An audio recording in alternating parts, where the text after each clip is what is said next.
Capítulo 215. Você viu um jovem rapaz? Ele está usando um casaco velho. Um dos homens que entrou na carruagem perguntou ferozmente ao condutor. Klein olhou para o homem pelo canto dos olhos. Ele era magro e robusto. Sua pele era de um tom escuro devido à exposição prolongada ao sol. Seus olhos eram muito mais fundos do que o típico cidadão do reino Loen. Um Highlander? Ou um mestiço? Ele assentiu, pensativo. No meio do continente norte, no ponto onde a cordilheira Ornacis começava, havia um planalto extremamente quente e seco. A maior parte pertencia ao reino Feinapoter, enquanto a região oeste pertencia à República Intis. A área ao leste pertencia ao reino Loen. Seus nativos eram magros e bárbaros, mas corajosos e hábeis na guerra. Há muito tempo atrás, eles eram uma das maiores ameaças para as três nações. Mas com o avanço da pólvora e as mudanças na maneira como a guerra era realizada, esses Highlanders acabaram reconhecendo a nova realidade e se submetendo. Um grande número deixou as terras altas, as Highlands, e entrou em Backlund, Traer, cidade de Feinapoter, e nas várias cidades ou portos florescentes do continente norte. Alguns eram trabalhadores, enquanto outros se tornaram lacaios das tríades locais. Eles se atreviam a matar e não mostravam medo em situações perigosas. O condutor era um homem na casa dos 20 anos. Ele encolheu quando ouviu isso enquanto apontava na direção do vagão de terceira classe. Eu vi ele. Ele foi para lá. O líder, vestindo um casaco preto e uma meia cartola, assentiu discretamente. Ele liderou seus homens e correu para o vagão de terceira classe, não mostrando preocupação com os passageiros ao redor. Se eu fosse aquele garoto, já teria desembarcado do vagão de terceira classe. Enquanto Klein lia o jornal, ele começou a deixar seus pensamentos fluírem soltos. Cerca de 1 minuto depois, o trem assobiou e as portas da locomotiva se fecharam. Chag, chag. A locomotiva a vapor começou a acelerar enquanto começava seu trajeto. Mas, naquele momento, Klein de repente sentiu algo, e, olhando para cima, para a porta que dava para os vagões de segunda classe, viu o jovem entrando lentamente no vagão, vestindo seu velho casaco e a cartola arredondada, carregando uma mochila surrada. Ele parecia estar na adolescência e tinha características faciais delicadas. Seus olhos vermelhos eram sérios e solenes. Impressionante! Desceu do vagão de terceira classe e deu a volta para entrar novamente no vagão de primeira classe? Ele temia que seus perseguidores tivessem parceiros esperando dentro da estação? Klein ficou um pouco surpreso. Ele sentiu que o modo com que o garoto cuidou da situação era bastante maduro e cuidadoso. Ele era muito melhor do que a maioria das pessoas na casa dos 20. Ele bateu delicadamente seus molares esquerdos e ativou sua visão espiritual de maneira secreta para examinar o garoto, e viu que ele estava cansado. Suas emoções eram tensas, e ele estava desanimado. No entanto, ele ainda mantinha um tom azulado que representava pensamentos calmos. Impressionante, na idade dele, Klein murmurou silenciosamente enquanto abaixava a cabeça e continuava lendo seus jornais. O garoto não percebeu que havia sido examinado por um Beyonder e se dirigiu para o vagão da terceira classe mais uma vez. O resto da jornada aconteceu de forma estável e calma. Klein chegou 20 minutos depois em uma das 3 estações de trem no Burgo Sherwood. Ele pegou uma carruagem de aluguel por quase 10 minutos antes de encontrar a rua Minsk. Seguindo as descrições dos jornais, ele chegou à unidade 17, que ficava ao lado da unidade 15, e tocou a campainha. Cuco, cuco. Enquanto os sons reverberavam dentro da casa, um pássaro mecânico que não parecia muito refinado surgiu acima da porta. Era do tamanho de uma palma, composto por engrenagens e outras peças. Ele constantemente balançava a cabeça e soltava o som de um pássaro cuco. Nada mal para um brinquedo. Apenas não é muito bem trabalhado. Klein fez uma avaliação objetiva. Quase 20 segundos depois, a porta escura foi aberta. Uma jovem criada vestida de branco e preto olhou cautelosamente para Klein e perguntou: "Como posso ajudá-lo?" Klein sorriu e acenou com a bengala, que agora estava embrulhada com os jornais. "Estou aqui para falar com a senhora Summer sobre alugar uma casa. Acredito que ainda não tenha sido alugada, certo?" O nome completo no jornal era Estelin Summer. "Isso mesmo, ainda não. Por favor, espere um momento." A criada se curvou educadamente e então correu para dentro e informou sua senhora.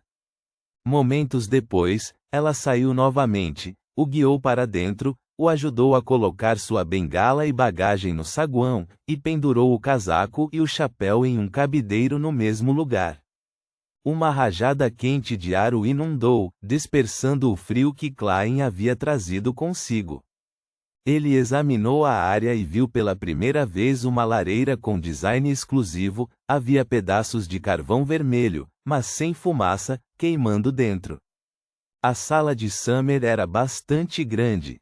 Sua área era quase equivalente ao primeiro andar inteiro da casa dos Moretti. Certas áreas foram decoradas com tapetes ou pinturas a óleo de belas paisagens. A criada levou Klein até o sofá e disse à sua senhora, que usava um vestido amarelo claro: "Senhora, o convidado está aqui." A senhora estava na casa dos 30. E tinha cabelos loiros e olhos azuis. Ela era bastante bonita e havia preservado bem sua juventude. Ela segurava nas mãos um leque incrustado de prata com penas. Como estava em casa, e a lareira deixava o ambiente quente, ela não usava nada no pescoço, revelando o peito branco e o pescoço longo e brilhante. "Olá, senhora Summer." Klein pressionou uma palma no peito e curvou-se.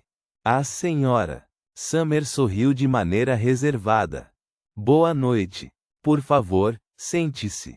Deseja café ou chá?" Klein sentou no sofá e respondeu com franqueza: "Chá, por favor."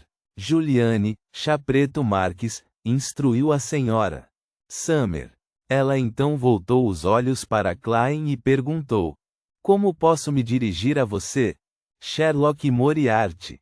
"Você pode me chamar de Sherlock." Klein havia decidido um nome há bastante tempo. Naquele momento, ele sentiu o cheiro de uma fragrância da cozinha e viu uma estrutura complicada de canos. Esses são os projetos do meu marido." Embora seu trabalho atual seja gerente da companhia Coin, ele é um entusiasta de maquinaria. Ele também é membro da Associação de Redução de Fuligem do Reino, a senhora Summer notou o olhar de Klein e explicou com um sorriso: "Senhora, não há necessidade de entrar em tais detalhes. Não estou aqui em um encontro às cegas com seu marido." Klein riu interiormente enquanto dizia, sem diminuir seu sorriso: "Senhora Summer, desejo alugar a unidade 15. A senhora Summer endireitou as costas enquanto se sentava elegantemente. Ela disse com um sorriso: "Preciso lembrá-lo de certas coisas. A unidade 15 não possui canos, cadeiras reclináveis, mesas de cartas, armários de cozinha em mogno, porcelana fina, talheres de prata, conjuntos de chá banhados a ouro ou carpetes removíveis." Ela apontou para as coisas em sua casa enquanto as apresentou, uma após a outra. Depois que terminou, ela acrescentou: "Pertencia originalmente à minha irmã mais velha e ao meu cunhado, mas devido a um fracasso nos negócios, meu cunhado não teve escolha a não ser se mudar para o continente sul. Eles agora têm uma plantação em Balan. No entanto, eu não concordo com a escolha deles. Isso é injusto demais para minha sobrinha e sobrinho. Não há boas escolas fundamentais lá, nem mesmo um bom tutor. Senhora, Acho que isso não me interessa. Klein assentiu sinceramente e disse. Fora o clima, não há lugar no continente sul que possa se comparar a Backlund. Seu acordo satisfez muito a senhora Summer. Seus olhos se moveram levemente. Esta casa ainda tem um contrato de locação de 3 anos. Gostaria que você pagasse inteiramente o aluguel de 1 ano. 18 soli por semana, e 1 soli pelo uso dos móveis. Eu posso aceitar um depósito de 50 libras. Klein balançou a cabeça e sorriu. Senhora Summer, você deve poder dizer que acabei de chegar em Backlund. Não sei o que vai acontecer comigo por enquanto. Pagar 50 libras por um depósito vai reduzir minha capacidade de lidar com qualquer imprevisto. Meu limite é de meio ano. 25 libras. Ele ainda planejava alugar outro apartamento de 1 quarto no Burgo Leste de Backlund. Ele o usaria para trocar de roupa, se disfarçar e se esquivar caso alguém o siga. Era necessário para o que ele planejava fazer.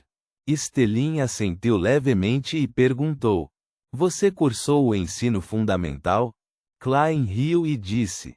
Sim, e depois estudei história por conta própria. Você tem alguma identificação com você? Estelin perguntou casualmente.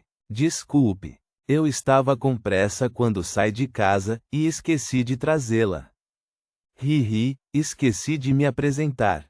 Eu sou do condado Meiumar. Klein intencionalmente usou o sotaque que seu colega de classe, Welsh, costumava usar.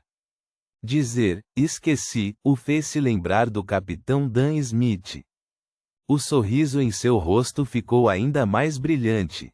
Nesse momento, a criada, Juliane, trouxe uma xícara de chá preto. A xícara era branca como porcelana, com padrões clássicos de flores. Algumas áreas eram banhadas a ouro. Klein tomou um gole e achou a fragrância exótica. A mistura de acidez e doçura era perfeita, e era claramente muito melhor do que o chá preto Cibi que ele costumava beber. Um chá preto Marques bastante autêntico, ele elogiou com uma discrição que não poderia ser criticada. A senhora Estelin Summer curvou os lábios e disse. Então, vamos fechar em meio ano de aluguel adiantado. Klein agradeceu e se dedicou em alguns minutos de conversa fiada com ela até que outra criada encontrou um contrato de serviço no escritório. Depois que as duas partes assinaram o contrato, Klein contou 25 libras enquanto sentia o aperto no coração, e entregou para a senhora Summer. Estelin contou as notas silenciosamente antes de sorrir. Senhor Moriarty, acredito que você planeja encontrar um emprego em Backlund? Sim, respondeu Klein, sentindo-se um pouco perdido. Os cantos da boca de Estelin se levantaram. Eu posso te dar algumas sugestões. Seria difícil para você viver no Burgo Sherwood com um salário semanal menor que 3 libras. Seu aluguel, despesas com alimentos, água, gás e carvão, e também com transportes e tudo mais somado, daria uma soma de pelo menos 2 libras e 5 soli. Pode acreditar em mim, estamos em Backlund afinal. Ainda é preciso considerar roupas novas, bons talheres e conjuntos de chá. Um salário semanal de 3 libras é o mínimo necessário. Se o seu salário semanal chegar a 5 libras, você pode contratar uma criada. Com 6 libras, você pode considerar contratar um chefe. Com 7 libras, pode adicionar um servo masculino. Com 8 libras é possível contratar uma empregada adicional. Senhora Summer, acho que você está se gabando de sua riqueza. Uma vez ganhei mais de 10 libras por semana. Klein manteve seu sorriso enquanto escutava atentamente. Naquele momento, a porta se abriu de repente, e um homem robusto entrou. Ele usava um terno preto trespassado e luvas de couro da mesma cor. Acima de seus lábios havia 2 elegantes bigodes. Luke, este é o Sr. Moriarty. Ele será nosso vizinho, Stellin Summer prontamente o apresentou. Obviamente, o dono da casa, Luke, tirou o casaco e o entregou ao servo ao lado. Sorrindo educadamente, ele disse: Senhor Moriarty, gostaria de se juntar a nós para jantar? Este é o gerente de uma certa companhia Coin, membro da Associação de Redução de Fuligem do Reino Loen, Klein disse com um sorriso. Sinto muito, Sr. Summer. Eu comi na locomotiva a vapor, apesar que aquele sabor realmente deixa uma péssima impressão. Depois de trocar algumas gentilezas, Klein foi conduzido por Juliane para fora da casa até a unidade 15. Seu layout era muito semelhante à unidade ao lado. O primeiro andar tinha uma enorme sala de estar, uma sala de jantar com iluminação decente, 2 quartos de hóspedes, um banheiro, uma adega e uma cozinha que se estendia por todo o caminho de volta. No segundo andar havia 4 quartos, uma sala de atividades, um solário, um escritório, 2 quartos e uma enorme varanda. A senhora Summer deseja lhe dizer que você pode alugar parte dela, mas não a trabalhadores, ou tornar este lugar muito cheio ou barulhento. Ah, vou trazer cobertores, lençóis e fronhas limpos daqui a pouco. Juliane voltou à casa dos Summers depois de informar Klein. Depois de desfazer as malas, Klein finalmente se estabeleceu em Backlund. Ele se sentou em uma sala vazia e de repente se sentiu solitário. Por isso, se forçou a considerar seus planos futuros. Gostando ou não, vingança e avanço não podem ser feitos em um piscar de olhos. Portanto, ele precisava conseguir um emprego lucrativo para evitar problemas financeiros. No entanto, o trabalho não poderia restringi-lo e afetar seus movimentos e planos. Em outras palavras, ele precisava de liberdade o suficiente. Após alguma reflexão e a eliminação de trabalhos inadequados, Klein ficou com 3 opções. Ele poderia se tornar um autor e usar plágios. No entanto, sua identidade era sensível, então, quanto mais famoso se tornasse, mais problemas isso traria. Tudo o que ele podia fazer era desistir. A segunda opção era ser um repórter. Este era considerado um trabalho bastante decente atualmente. No entanto, os pedidos de emprego exigiam seus certificados educacionais e outros documentos, e Klein estava impotente a esse respeito. Finalmente, ele escolheu o terceiro emprego. Detetive particular. Essa também foi a razão pela qual ele adotou um nome falso. Ponto.